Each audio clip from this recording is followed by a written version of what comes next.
throughout our news. Now we move on to our next news. Qatar has accused Israel of violating the 11-day-old ceasefire after a series of deadly strikes on Hamas positions. This comes as Gaza's health authorities report that Israeli operations since October 10th have killed 80 people and wounded 303 people, including 57 deaths and 158 injuries in the past 24 hours alone. Sheikh Tamim bin Hamad Al Thani, Qatar's emir, stated the following.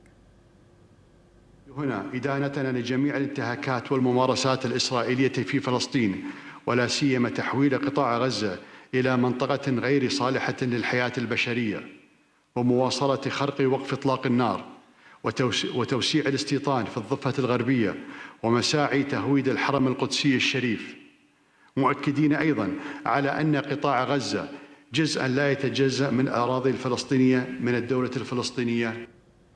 Meanwhile, senior Hamas official Khalil al-Hayya has said that the group has been assured by US President Trump and mediators that the war in Gaza is over. Al-Hayya has said that Hamas is working to return the bodies of all captives as required under the ceasefire, but faces difficulties, as he added that aid to Gaza needs to increase to meet humanitarian needs there. The conflict since October 7, 2023 has left 68,216 people dead and 170,361 people injured in Gaza. Now for this discussion, we welcome Major General Gigi Dwivedi. He's a defense analyst, joins us live from New Delhi. Thank you very much, Major General, for joining us again. Good to see you. Now, thank you. Thank you. Major General, do you think from your analysis that are we ready to enter phase 2 of this peace deal, as we see these news coming, and it shows how fragile the situation is. But we also know these U.S. envoys are heading to Israel to, pursue the talks for phase 2. Well, Suma, firstly, always a pleasure to be on the NewsX world. Thank you. Well, right from 10th October, when the ceasefire or the truce came into effect, it was well known that it's very fragile because there's no mechanism to oversee as to how the two sides are playing it out. And in such situations, the violation of truce or ceasefire is quite probable. And that's exactly what has happened, because there are always allegations and counter-allegations. As far as Israelis are concerned, they feel that the Hamas has violated the ceasefire, and Hamas says that the Israelis have crossed the yellow line, and therefore this state has actually flared up. And rightly so, there have been heavy casualties, in fact 80 odd since 10th of October.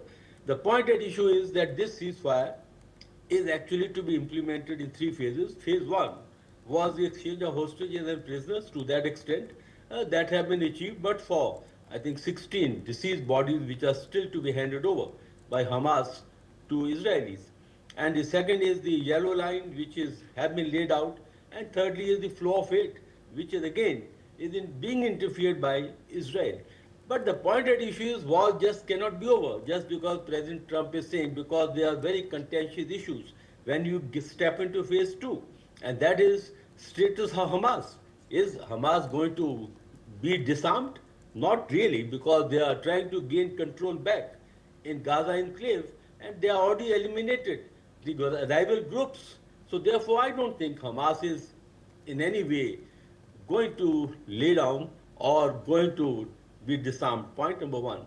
Second point is that what is the status of Palestine going to be? Is it to be governed by the external agencies or by the technical team or by the so-called the Board of Peace? Well, that is not going to be acceptable for the Palestinians. And security of Israel. Israel want a guarantee that their security will be ensured. Now, all these are very contentious issues. And just by saying by the president the war is over, I don't think the war is over. Ceasefire is still very fragile. The main issues are yet to be addressed. And I think we need to wait and watch. As far as I feel, I just wrote a piece that on the issue that as far as Gaza is concerned, peace is yet a long shot and not going to be materializing in any time future. Of course, they are trying to shore up the ceasefire. Witkoff is there. The Kushner is also there in Israel. On the other side, Qatar is talking to the Hamas people, but that is all on the table. But on the ground, I think still situation is very fragile, and I think peace is not. Too. So what do you think these them being hasty on these decisions? Do you think this is just politically motivated for these politicians to gain such, for example, a peace prize, Nobel Peace Prize, to haste into phase 2 and complete this process?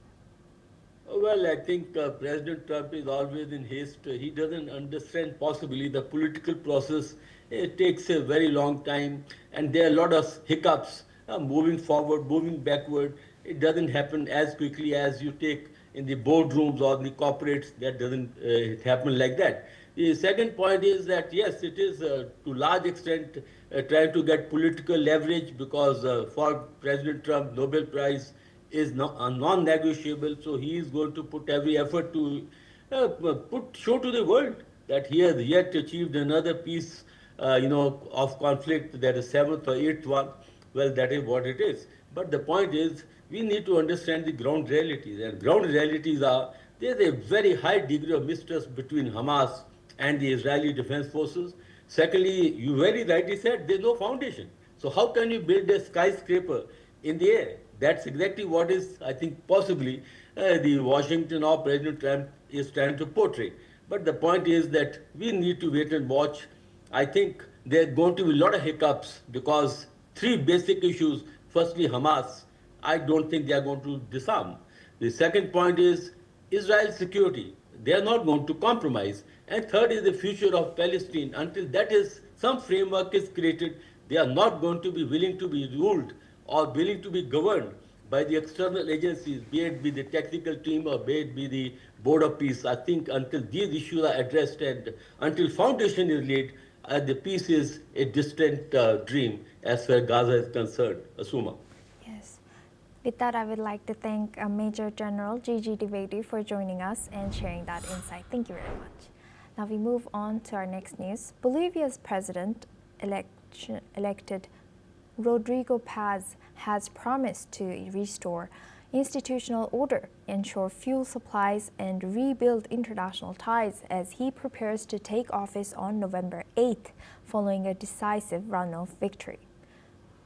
Additionally, Rodrigo Paz has added that his administration is engaged in talks with the United States and neighboring countries, including Brazil, Uruguay, Paraguay, and Argentina. These talks will address long-standing fuel shortages and ensure the delivery of gasoline as well as diesel that could start as early as November 8th. Let's listen into what he has said in recent press conference. Explicarles que hemos estado dialogando especialmente con el gobierno de los Estados Unidos. Creo que esto es muy importante.